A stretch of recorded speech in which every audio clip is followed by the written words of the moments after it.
తాను ఎన్ని తప్పులు చేసినా రామచంద్రమూర్తి వంటి ధర్మమూర్తితో మాట్లాడడానికి నాకు అసలు అర్హత ఉందా లేదా అని కూడా చూసుకోవడం చేత కాకపోయినా అధిక్షేపించి మాట్లాడడం మాత్రం బాగా వస్తుంది, అహంకారం.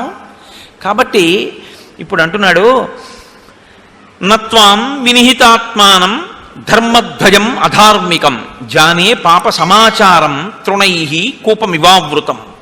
నువ్వు ధర్మాత్ముడు అని పేరు పెట్టుకున్నటువంటి పరమ అధర్మాత్ముడివి, పచ్చగడ్డి చేత కప్పబడినటువంటి లోతైన నుయ్యివి. తెలియక ఎవరైనా అటు వస్తే పచ్చగడ్డి అని అందులో పడిపోతారు.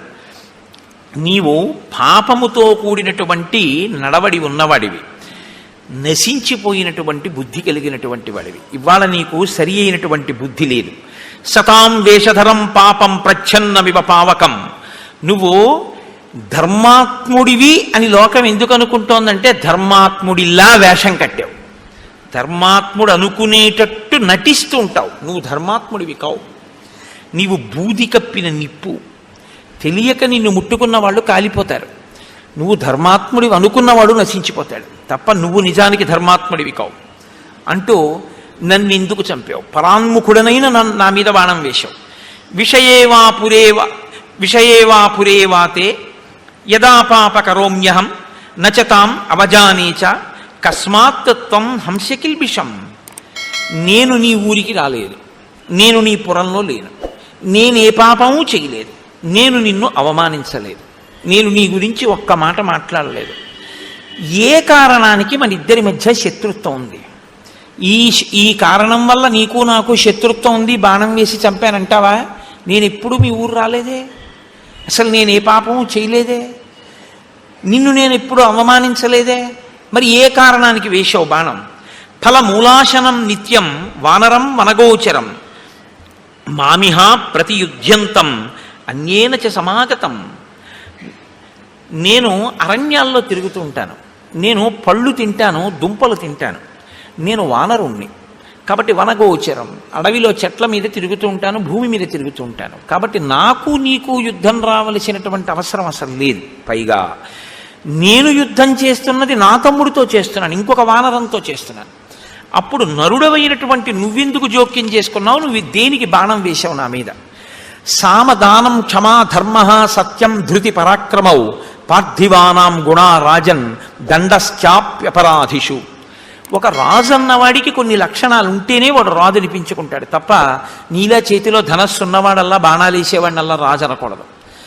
సామము, దానము, ఓర్పు, ధర్మము, సత్యము, పట్టుదల, పరాక్రమము ఇవి ఎవరికి ఉంటాయో, ఎవడు యుక్తాయుక్త విచక్షణతో అపరాధికి దండన విధిస్తాడో అటువంటి వాడు రాజు అనిపించుకుంటాడు.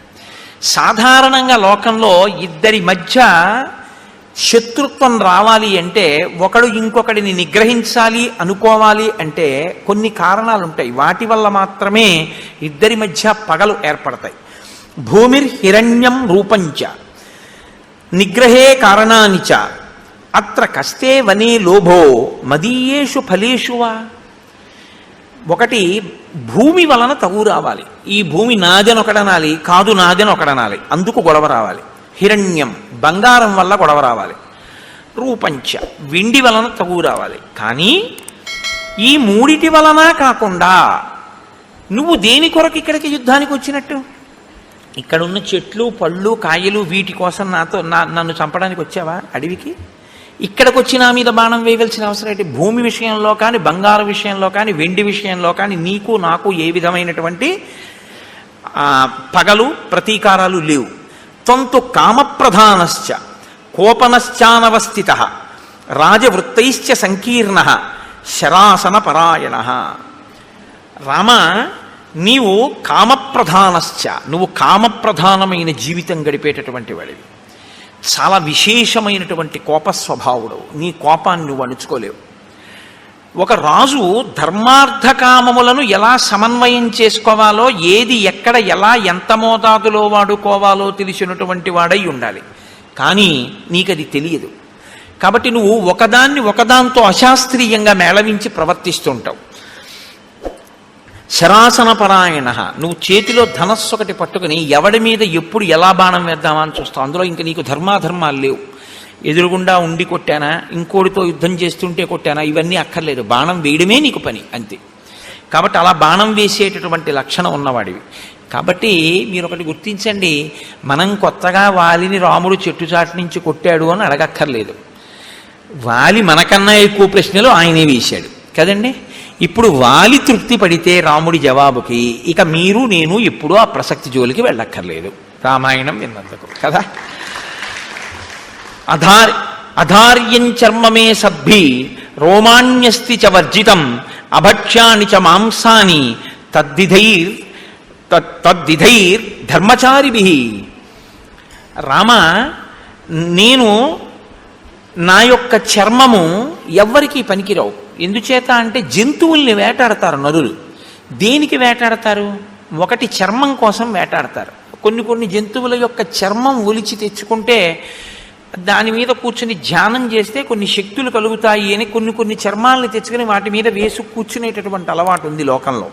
కాబట్టి చర్మం కోసం జంతువుని చంపుతారు. నా చర్మం పనికిరాదు, కోతి చర్మాన్ని వాడరు. 2, సద్భి అంటే సత్పురుషులైనటువంటి వాళ్ళు. ఏదో సద్భి అన్నమాట ఎందుకు వేశాడో తెలుసా అండి? అంటే రామచంద్రమూర్తి ఆయన ఉద్దేశ్యంలో దుర్మార్గుడు కాబట్టి నీలాంటి వాడి గురించి మాట్లాడట్లేదు. సత్పురుషులైతే రోమాణ్యస్తి చ వర్జితం, నా వెంట్రుకలు పనికిరావు. ఎందుకంటే చామరీ మృగం ఉందనుకోండి, దాన్ని చంపి దాని వెంట్రుకలు తీసి లేదా దాని వెంట్రుకలను ఎలాగో అలా సేకరించి చామరంలో వేసి ఈశ్వరుడి సేవలో ఉపయోగిస్తారు. కాబట్టి నా వెంట్రుకలు పనికిరావు. కోతి వెంట్రుకలు ఎవళ్ళు దేనికి వాడరు. అలాగే అస్థి, ఎముకలు కూడా దేనికి పనికిరావు. కొన్ని జంతువులకు సంబంధించినటువంటి ఎముకలు ఉన్నాయంటే వాటికి ఏదో ఇతరత్ర ప్రయోజనాలు ఉంటాయి. కొన్నింటి ఎముకలు కొన్నింటికి వాడతారు. ఎముకలు అన్న శబ్దాన్ని ఎముకలుగానే స్వీకరించక్కర్లేదు, శరీరంలోంచి పుట్టినవి కూడా అవ్వచ్చు. ఓ పులి గోరు, ఏనుగు దంతం, ఇలాంటి వాటిని వాడుకుంటూ ఉంటారు. లేదా కొన్ని జంతువుల యొక్క ఎముకలు కూడా చాలా లేతగా ఉన్నటువంటి ఎముకల్ని కూడా వండుకు తినేవాళ్ళు ఉంటారు. కానీ నా ఎముకలు పనికిరావు, నా చర్మం పనికిరాదు, నా మాంసం పనికిరాదు, నా వెంట్రుకలు పనికిరావు. అభక్ష్యాని చ మాంసాని, కోతి మాంసాన్ని ఎవరు తినరు. కాబట్టి నరుడు మరణిస్తే ఎలా భూస్థాపితం చేస్తారో, నరుడు మరణిస్తే ఎలా దహించేస్తారో, అలా మా శరీరములు భూస్థాపితం చేయబడాలి, దహింపబడాలి. అంటే నీకు నన్ను చంపడం వల్ల ఈ ఉపయోగం ఉంది అని చెప్దామా? ఏదో వేటాడాడు ఒక రాజుగా, ఒక నరుడిగా ఒక జంతువుని వేటాడాడు అందామంటే ఏ ప్రయోజనానికి వేటాడావు? కాబట్టి ఇప్పుడు చేతిలో ధనస్సుంది, బాణం ఉందని వేసేసావు అంతే తప్ప ఎందుకు నేను నీకు పనికిరాను, మరి ఎందుకు బాణం వేసి కొట్టినట్టు అని.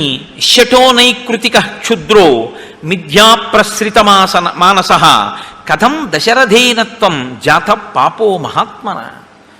పైకి ఒకలా కనపడుతూ లోపల దుష్టమైనటువంటి చారిత్రమున్న నీ వంటి క్షుద్రుడు, మిథ్యావాదం ఉన్నటువంటి వాడు దశరథ మహారాజు వంటి మహాపురుషుడికి అశ్వమేధయాగం చేసి పుత్రకామేష్టి చేస్తే ఎలా పుట్టాడు? అంటే ఇవాళ దశరథ మహారాజు గారి వరకు వెళ్ళిపోయి అన్నాడు, త్వయా దృశ్యేనతు రణే నిహతోహం దురాసద ప్రసుప్త పన్నగేనేవ నరః పానవశం గతః. నువ్వు నా మీద బాణం వేసి చంపడం అనేటటువంటిది నీకు కీర్తికారకమని నువ్వు అనుకుంటున్నావేమో, వాలిని చంపానని. కానీ ఇది ఎటువంటిదో తెలుసా? ఒక వ్యక్తి విపరీతంగా తాగాడు, దానివల్ల అతనికి ఒంటి మీద స్పృహ లేదు, నేల మీద పడిపోయి ఉన్నాడు. ఇప్పుడు ఒంటి మీద స్పృహ లేకుండా నేల మీద పడిపోయి ఉన్నటువంటి వ్యక్తిని ఒక క్రూరమైన సర్పము వచ్చి కాటు వేసి చంపితే ఎలా ఉంటుందో, నువ్వు నా మీద బాణం వెయ్యడం అలా ఉంది.